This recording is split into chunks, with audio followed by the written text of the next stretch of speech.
always better to have more than less. So it's really your time for you to benefit from the session today and ask as many questions as you need to.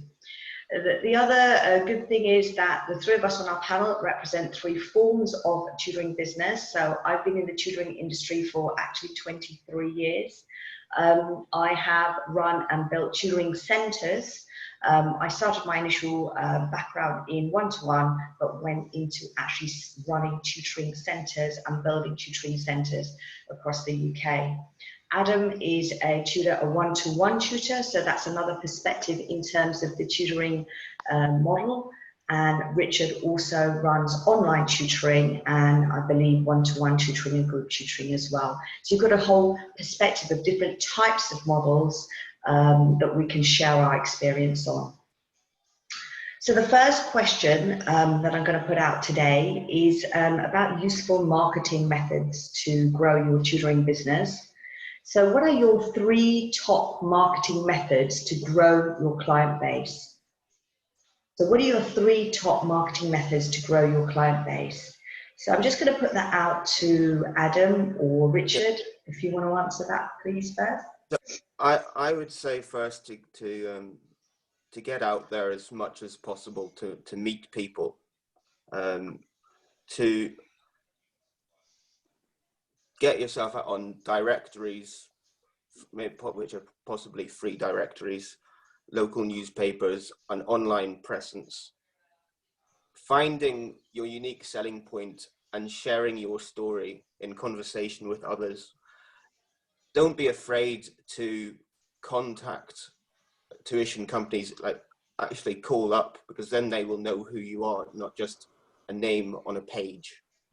Then get on with your existing clients enough that then to maximize the potential of them referring you to another person at the end of that process. Those are my three main points. Yeah, I totally agree. I'd like your point about unique selling point as well. It's getting increasingly competitive in tutoring as it becomes more accepted by students and parents, and more people. I'm increasingly seeing teachers, even bankers and lawyers, quit their jobs. Actually, in some ways, I think you and I represent those two types of careers we didn't go down because we thought the lifestyle of tutoring's better, and I'm sure many other business school would as well. For me, I think that number one, and it's a bit of a cop-out question, but actually it's just doing the best with your current students. So I've probably interviewed over 400 tutors now in various roles, and lots of people say, more and more and more students. And I say to them, how long is your average placement? They said maybe two to 4 hours, which surprises me because I know many tutors who on average work with someone for about 6 months, 20 plus hours. And I think that shows that the students are really finding value in what they do. So my number one is making sure that my students are so happy, and that if there's parents, they're seeing such value and progress that they want to carry on working for the entire period. In fact, quite often I have people who go from all the way from GCSE to now some of them are actually graduating. A couple are actually, people I amazingly taught back at school are now more qualified than me with MBAs. And it's not been constant for 8 years. That would be probably be doing quite a bad job if they needed tutoring constantly. But they do come back every kind of 6 months, every couple of years, just for a bit of a top up to make sure they're in the right direction and a bit of mentoring. So my number one is, I think, making sure you see your placements all the way through to the very end, if you're able to. If you're not, maybe working on to pass on.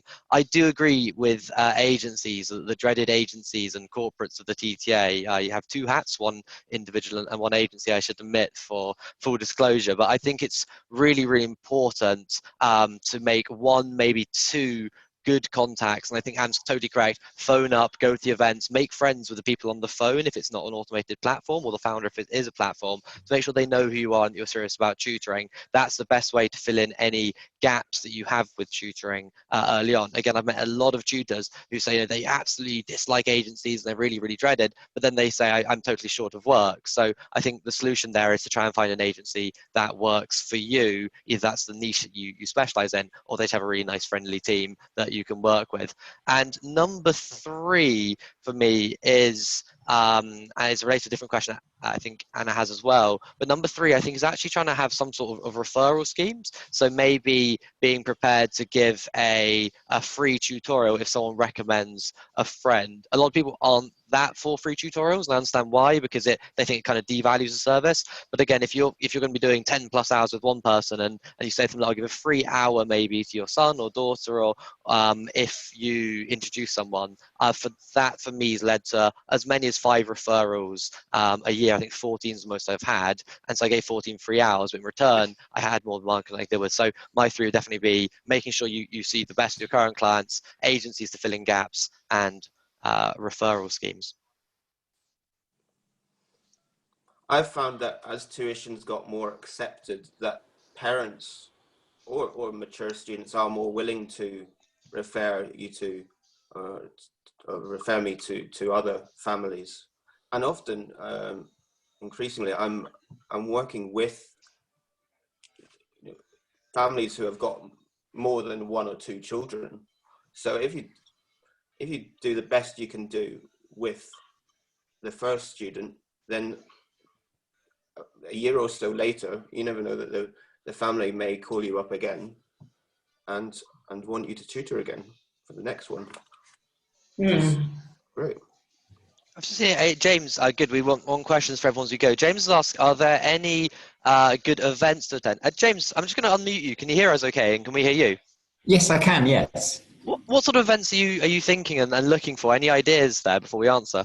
Not really. So I thought I heard you mention events in your answer, and I was just wondering whether you had any examples that you'd give where I assumed it's mostly word of mouth, and as you say, calling up directly to the agencies and networks. But are there any events that sort of exist? I'm London-based, if that makes a difference.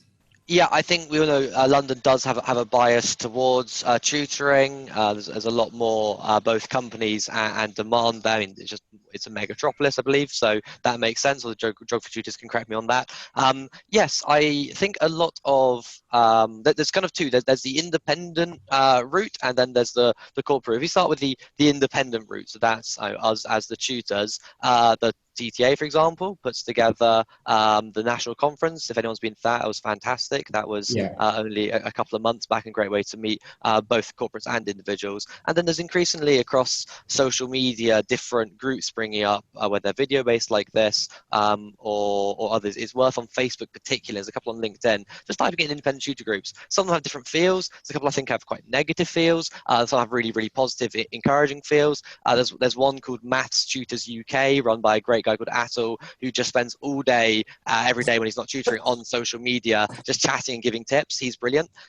So that's one route. Then if you're going to go down the kind of more agency route, a lot of companies do have get-togethers, some monthly. I think Tutor Fair has monthly ones. A lot of them have kind of quarterly events or even just annual drinks. It's really worth, if you get invited to an interview with an agency or have met them, send a message and say, could I come in maybe for some drinks one Saturday or Friday? Bring a set of donuts. I know a tutor does this brilliantly, tactfully brings in donuts every 3 months when he needs clients, and just makes friends with the team, and they kind of get to meet him. He's very charming, very nice, and it just puts him in the forefront of their mind and means he's a bit more likely to get the work. It shouldn't work like that, of course, but it does. And if they know your face when they're on the phones or taking email inquiries, you're more likely to get a bit more work with that agency because they know you're a more serious tutor. So I hope that might help answer the question. Yeah, perfect. Very helpful. Thank you very much. No, thanks. We are. Hold on, Anna. We're seeing a maturing of this sector. I mean, when I started 9 years ago, I was looking into the mirror, logging my first 2 sessions, going, "Am I the only one in the world tutoring here?"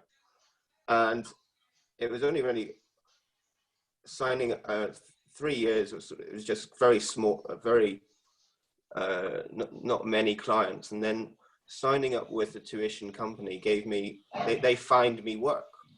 And then you know, tuition companies as well are more willing to host events than they used to because they understand the importance of networking, and tutors should avail of those opportunities to meet others. And the Tutors Association as well, you know, in the past few years we have hosted social events as well as the 2 conferences and sort of more mini events, whether it be CPD nature, continuing practitioner development, that is, professional development events in pretty broad subject or topics being covered. And it's just the benefit of those is to meet other people and the network and create opportunities for you. So that will only continue, you know. Okay, thanks for that, Adam. Just want to kind of give you a little bit of my input on the 3 marketing methods, and really just looking at the 3 factors which I think are, you know, just crucial. And following on from what Richard was talking about in terms of customer service, it's absolutely imperative that you provide outstanding customer service at 2 levels. One, to ensure that you are producing outstanding lessons.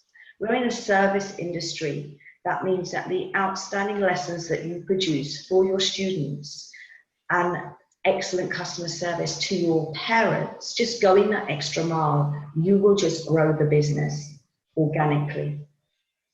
Building rapport with your customers, and mainly the customers as the parents, so servicing the parents, but also servicing the students, making sure that if they say they didn't understand something, you know, just send them an extra worksheet.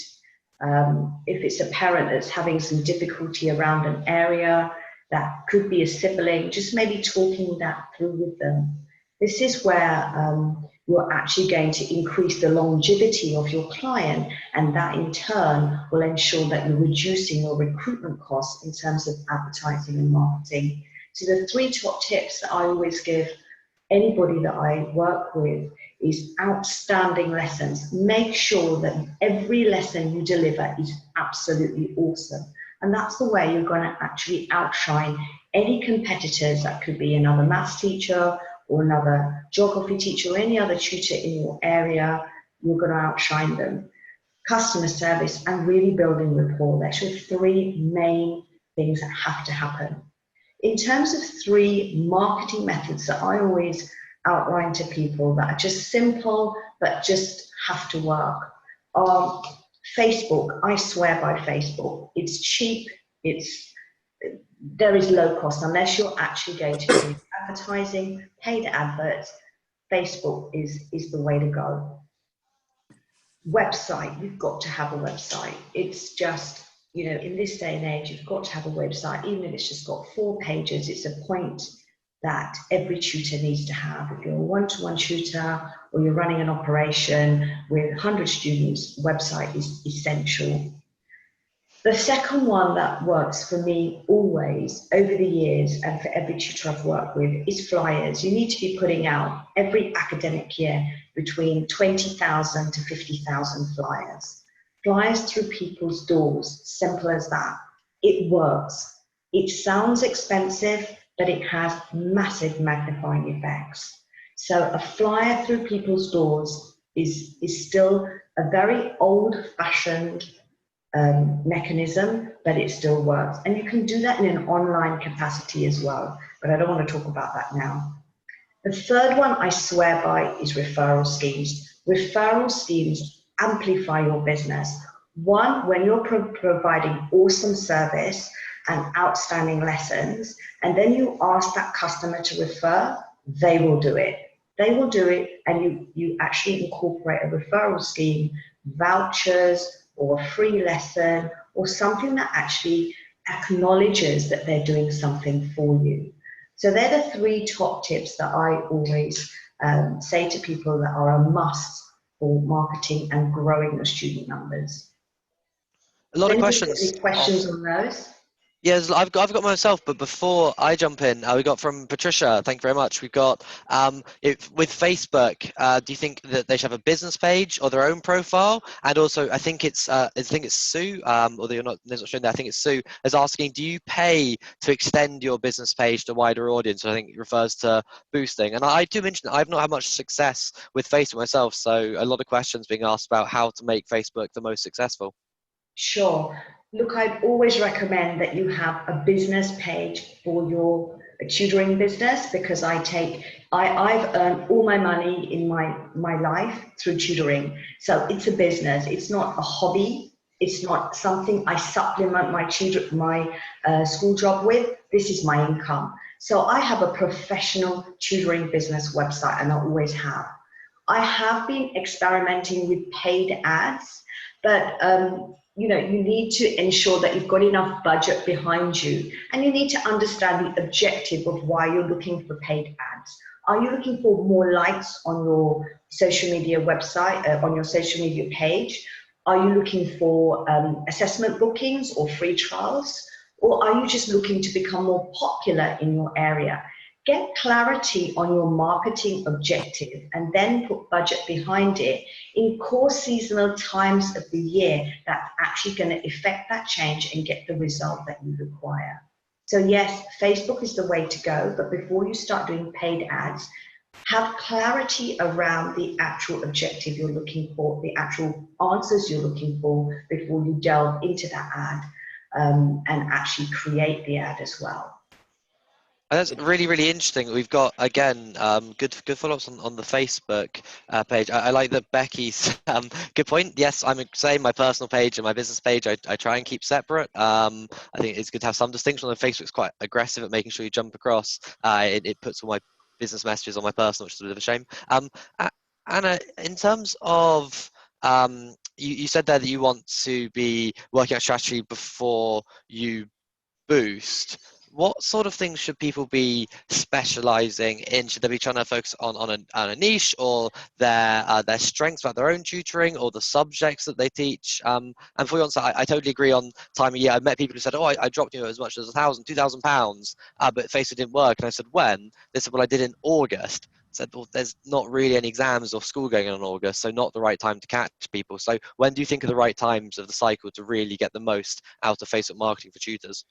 Yeah, sure. Look, I think it's one of our questions a bit later on, so I don't want to jump into the order that I've organised in terms of seasonal activity. But, seasonal activity has to be around the core examination times, okay? So if you're looking to run up to SATs now, you should be marketing for SATs now. So if you're sitting and you actually tutor children in year 6, you should be putting your target, your campaign management around SATs at the moment.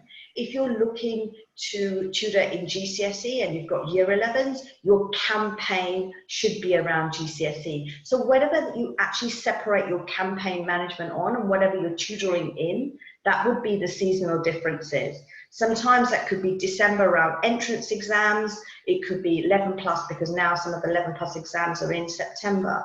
So seasonal campaigning is really important on your marketing activity analysis to do that 12 months ahead. So it's actually scheduled in a kind of an Excel spreadsheet. That's the kind of thing I do. But I don't want to go into that too much at the moment. I can see lots of questions coming through. In terms of the distinction between your Facebook personal page and a business page, and I would, as a private independent tutor, I would say, when you've got that business page, you want to be then you've got the business page, but then what do you put on it? Well, I put sort of tasters of the content I would provide in sessions, and little YouTube clips that I see to use in sort of the blended learning aspect of an hour's tutorial, and things that might engage, say, like Eton scholarship candidates, or it might share my interest in classics. Why study classics? I've got a post on that. And also, I think in 2018 and the end of 2017, we're seeing more people post videos to engage their audience. Yeah, I totally agree. I've seen because people say content marketing and others might disagree, but content marketing is really hard for tutors. It's kind of the buzzword at the moment, but it is a very dangerous distraction if done incorrectly. There is so much content. You're competing with lots and lots of companies, including big, now I can name in the UK alone 8 companies that have millions of pounds of funding. So they've got whole teams producing content marketing. It is hard for as the individual tutor to compete in terms of pumping out lots, and that can be quite dangerous unless you know what you're doing. But you don't need lots, just one, or 2 great videos. So I've seen people who just keep pushing the same, I guess this is what Anna was saying in terms of what you boost, the same 1, maybe 2 videos. There's a great one of a tutor who's he says it's Pi Day, and he says it's whatever it is, I'm going to embarrass myself here, the 31st of the 4th, 2017 or something, and it goes on all the way through to like 9 significant digits. And he's just so excited about this. And he meanwhile explains what pi is, then leads very quickly to explaining why it's useful in circle theorems, no more than a couple of minutes. But it's geeky, it's quirky, and it's so like exciting that you kind of think, yeah, I'd want my kid to hang out with this guy because he's going to really be passionate about it, and then they can boost that and share that. So I think it's good to get a bit of good content and video content, not lots of content. Could I ask a question to you, Anna? Just flyers were so unexpected and such a brilliant way out there. What you said, like 20 to 50,000 flyers. What sort of costs would that be to design and then implement? And do you suggest giving someone else to do the flyering, or do you suggest finding 50,000 homes yourself? That was such an interesting answer to me. I'm showing my age now, aren't I? Now, when I started off in the tutoring business, there wasn't the internet, okay? So we never used to do online flyering and Facebook and things. We literally went, when I started my tutoring business, I was 26 years old, and I borrowed probably in the region of £25,000 from a bank, and went on my feet with a pair of trainers, road to road, giving out flyers. As the business grew, obviously I started paying someone to give out these flyers. So no, if you're going to be doing 50,000, 20,000, 100,000 flyers, you would pay a company to do what you call not a solo drop, but a group drop of flyers, and you're looking to be spending around about £35 per 1,000 to get flyers dropped. In terms of conversion, again, a lot of people may say, well, that's pretty poor, but it's what happens is that person that picks up that flyer then actually sometimes just puts it on their fridge, and someone else sees it that comes into their house, or it goes to a neighbor. So you're looking about 7 responses in every 1,000, and that may convert to about 3 paying customers. Okay. So £35 per 1,000, and you're looking for about 7 responses. Okay, this is kind of an industry thing, really. And you may get 3 paying customers from that £35. Now, obviously you've got the production costs, but with digital, production costs for flyers is quite negligible nowadays. So you can have a look into that in local or online. Most of the online companies are doing digital flyers very, very reasonably. Kind of moves me on to the next question, because I'm seeing that I made this massive list of so many questions, and we're still on question 2 now, is actually low cost promotion activity. So my next question goes out to the panel, Adam and Richard, which is, if you are on a low budget, what promotion activity have you used which has been really effective for you? When my friend told me about tutoring as a possible, stopgap while looking for legal work, I mean, she told me about a few tuition websites which are commission free. And I went to them and put, it takes a little bit of time to set up a profile. And if you don't have much experience, then it actually makes it simpler, because then, but then also, if you haven't got much to say, then cast the net broader to maybe to local newspapers. And it is like £5 to post an advert, and that's for a week. But you've got to consider, the readership of a local newspaper is very high, and you've got to trust that someone out there is going to want to learn and want to use your services, and it pays to advertise. And if this just be for a week or 2 weeks, you may be surprised that you will get someone in your first experience, and then it builds up from there. You can put more and more information on these free websites, and as this content marketing, as Richard said. So you can maybe blog on a website to increase your presence. So that's my advice. In terms of me, early days never individually did any paid marketing. I think I was too risk averse, and I said I did go through. I was lucky, like Adam, and lots of people. I was introduced by a friend to tutoring, and I did just use agencies because they do all the advertising for you for 25, maybe 40% of your cut, which hurts in a longer run, but in the beginning was a good idea. I guess as I started to try and scale up, I tried a lot of things very unsuccessfully, but I knew my niche, and for me it was economics, university tutoring, and I knew particularly that LSE, London School of Economics, and UCL, which aren't too far away from about 20-minute tube ride, have a lot of demand. And as silly and budget as it sounds, I just made a poster, a really good poster with a really silly pun. They've got a big course called Economics B, which is the hard course that everyone kind of fails, and I just put economics bothering you, and it was a really rubbish pun, but the pun was enough to be like, this guy understands economics B, not just I can tutor you in any subject. And that actually kicked off about probably 5 clients, which I then got referrals and recommendations from. I really specialized. And so, I mean, I bought a laminator, which for me was a big deal back in 2012, laminated a post, which I just made on Publisher. And that it probably made me tens of thousands of pounds. So that was my bit of just finding a niche. I know a great story from the guys at Tavistock Tutors, whereby they went and just got they were like 16 at the time, and they got a bicycle, and famously put on the bicycle and they need a tutor, and went and clamped the bicycle to the gates of a school. Not 100% sure if that's totally legal, but it was a great idea. It made the press, and so for the cost of a cheap bicycle, they got they basically launched a business. So you can do weird things if you know who to target, and if you can make people laugh, I think that might help as well. Fantastic.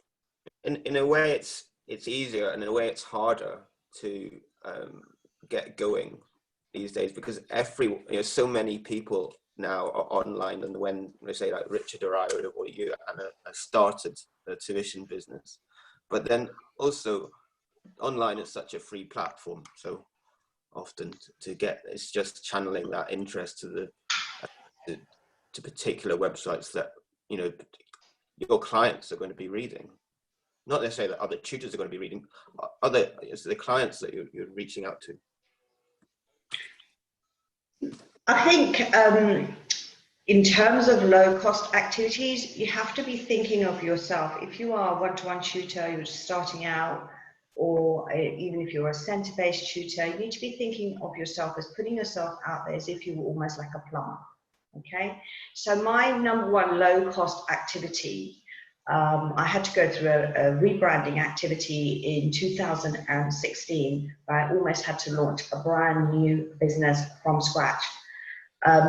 Online directories, online communities, they are free. There are so many online directories that are totally free. So I'm talking about online community directories, and I'm talking about online company directories that you list with as well.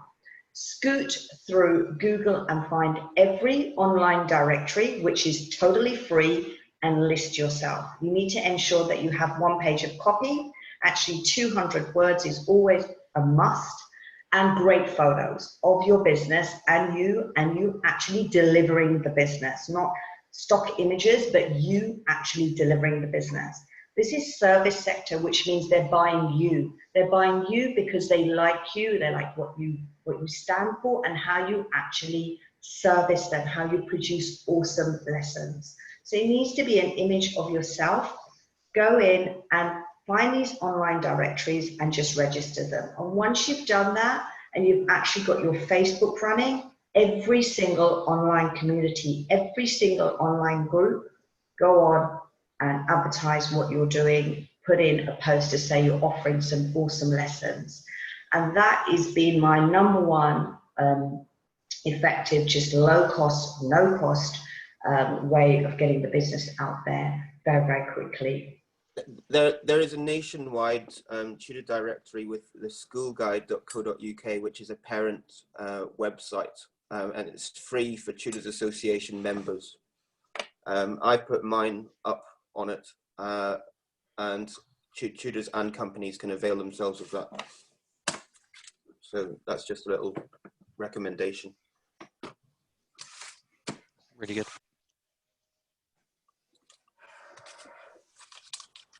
Adam, can you write down what that recommendation was? Yeah, I will. I'll just find it. Good points here. Thank you. Oh, sorry, Patricia. Sorry. Okay, just want to move on to another question, and it's about referral schemes, which Richard mentioned earlier on. They are a must for me, and Richard and Adam have also mentioned it. So have you tried referral schemes, word of mouth incentives, and how do parents respond to these incentives and referral schemes, and what has actually been really great about it, but what's actually also been a bit of a waste of time? Can I put that out to Richard and Adam, please? This actually, when I saw the great questions you set out, was one of the ones where I thought, ooh, I've not got the most success. I'm really interested in hear other people's as well. And please put in the chat if you've had any great ideas.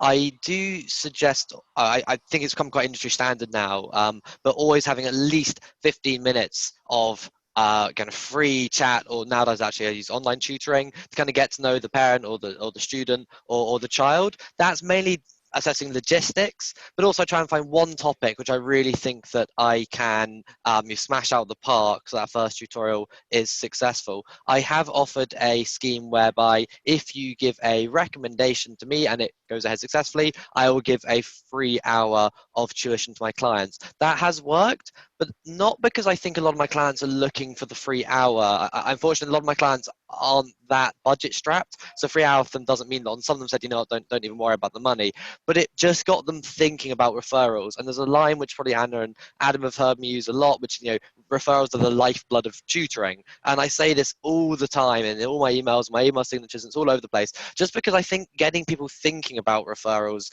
is just as important as having a great scheme in place, and that has been somewhat successful. I could also like to link what you said, Anna, earlier about resources, which I thought was absolutely brilliant. I wanted to quickly come back to.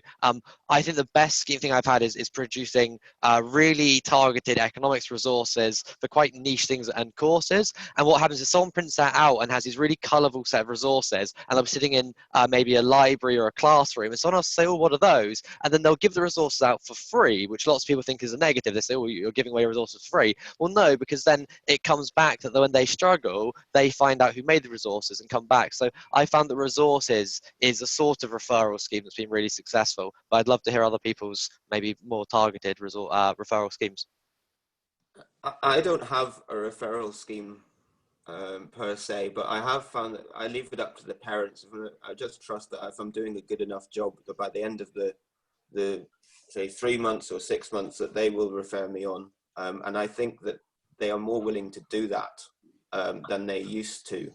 The past few years, I've had far more referrals, just because it's less of a secret now that the people are getting tutors, and so I don't put any pressure or incentive to get more work, and for you know, I've been tutoring long enough that I'm in a fortunate position now.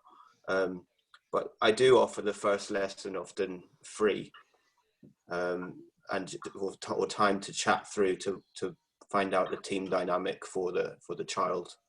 And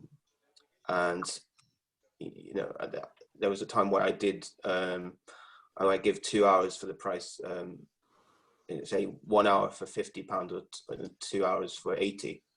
There's a time where I did that, and that can be an incentive for some people. Not all, depends what subject you're tutoring, of course, and the level. Okay, referral schemes. Has anybody got anything that they've done on a referral scheme which actually has been a waste of time? So that'd be useful for the people listening on the call to say, try and avoid that. Adam or Richard? I've tried doing a what was it? Something I called, I think, the 50-50 scheme or something. I tried to get the name, didn't really work. And that was, I said that you get. I tried to. It was an example of bad marketing. So I said that it was £50 in total was what I wanted to give away, and I would give £25 off of one student, and then £25 to another student. And the way it was phrased, and even when I said it like that, somewhat deliberately, it sounds like, if I said that to you, Anna, it sounds like you are paying £25, which then goes to Adam. So it sounds like you're paying your friend or making money off that. And actually, it's the opposite. I'm giving both of you £25 equally. But I think that's an example of disastrous communication, whereby I had something which is free money for everyone and managed to make it sound like you're making money off your friends, and people hated that scheme. So that was not my best day, and I've now scrapped that scheme. Sure. I think in my experience with referral schemes, they've been really effective. So the two ones that I kind of swear by, and I've been using them for years, and that is that when a student comes on board, they get a voucher, a nice piece of paper with it written all out nicely. And on that voucher, it will say that if you're happy with my lessons and you're happy with what we're doing at Get Smart, then once you've attended 4 lessons and you actually find somebody else that wants to come on board at Get Smart, then we award you £25 worth of shopping vouchers. So I use that scheme where it's the shopping, the joint scheme, and then they can go and shop. Or I ask the parent personally, where do you want your vouchers from, whether that's John Lewis or Sainsbury's or wherever. And I actually put it into an envelope and write out a nice card and actually give them the vouchers. So what's happened here is the new client has come on board. The rule is that the attending client has to come for 4 weeks. So they need to be sure, they have to be 100% sure that you are a brilliant tutor. Otherwise, I won't let them refer. And the new client coming on board also needs to be at your center for 4 lessons.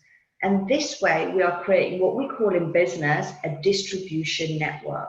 Okay, so they are distributing your services and vouching and saying, this lady, she's brilliant.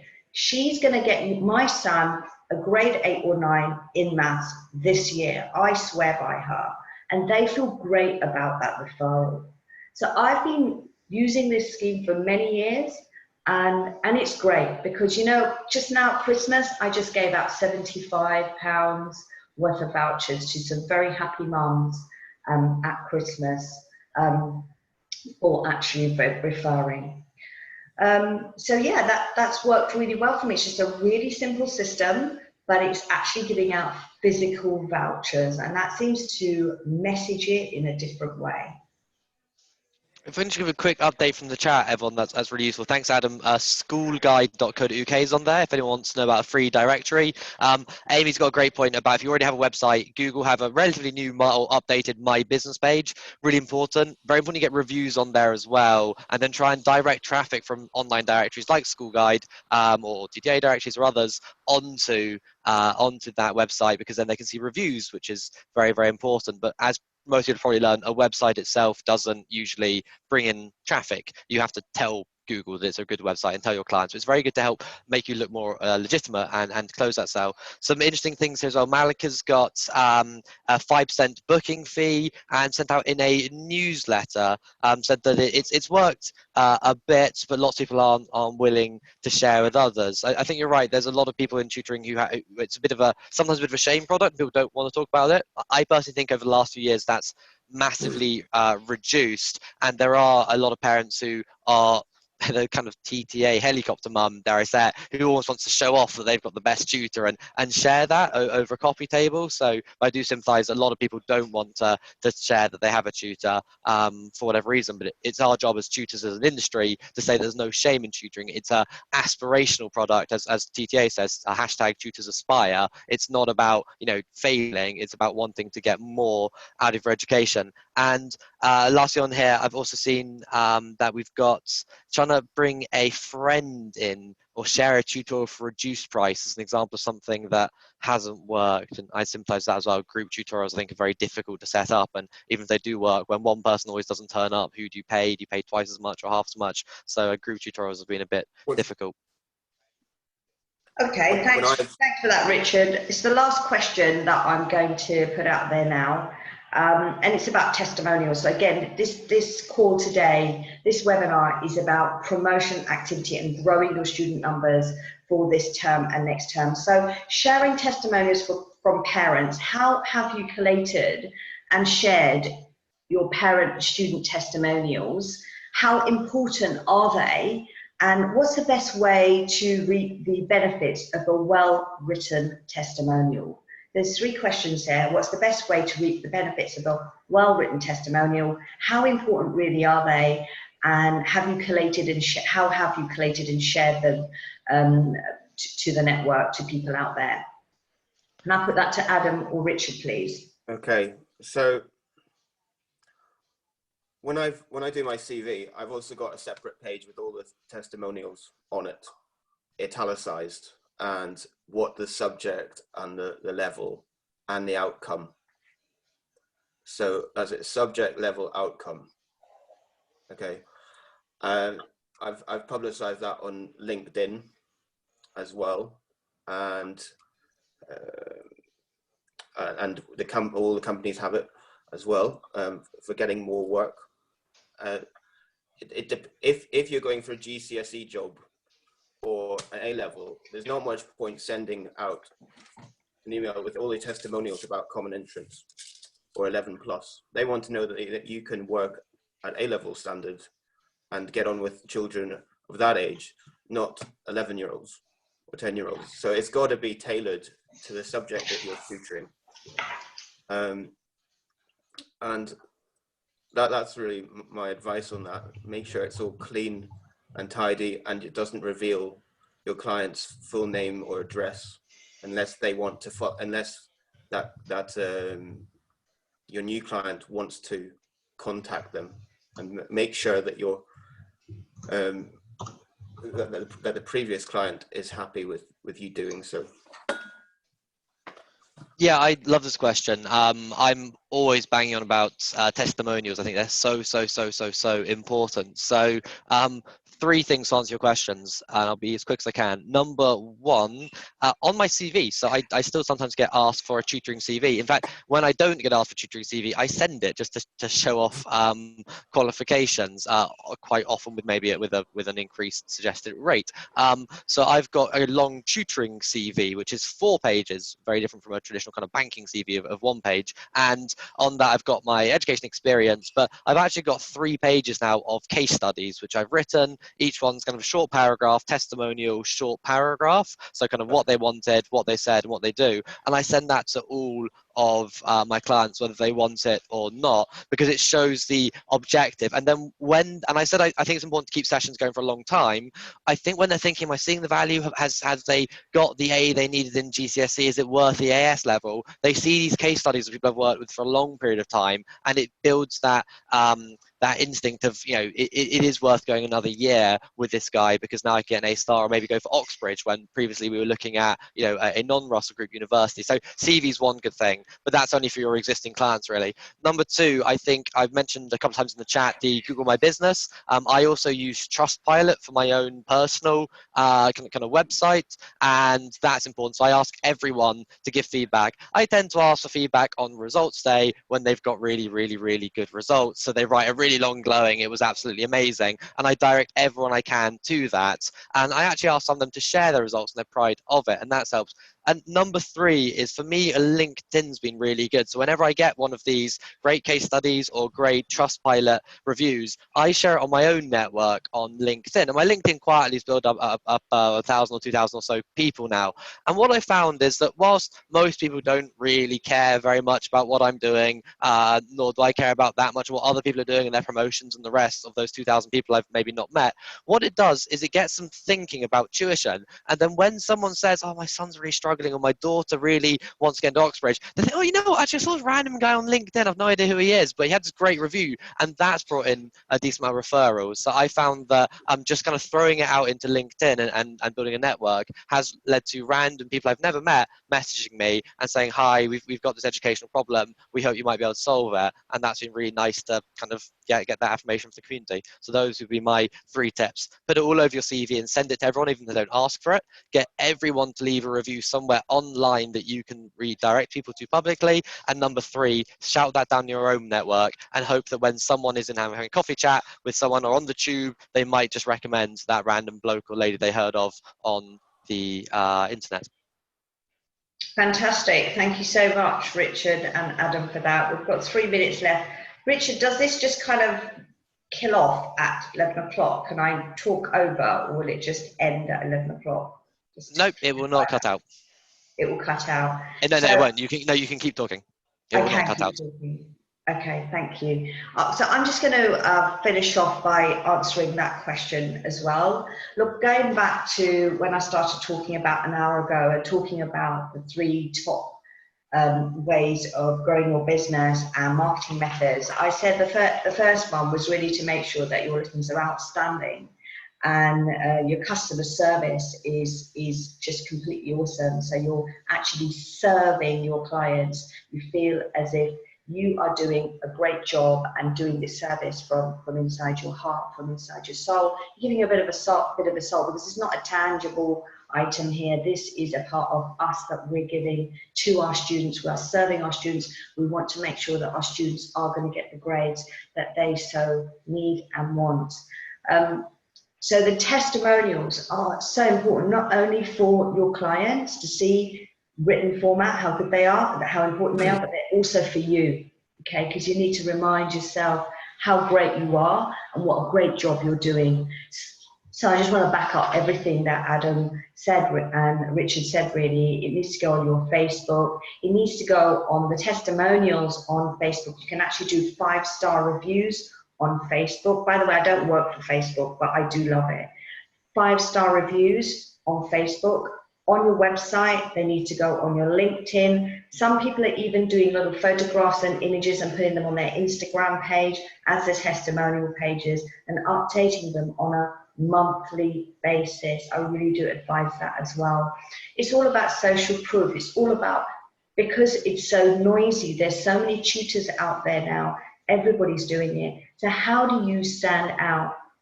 What makes you different? What makes you smart? And what makes you stand out of the crowd to actually serve their child? They want to handpick you, so you've got to actually help them by getting your testimonials under the actual radar. So for me, it's just about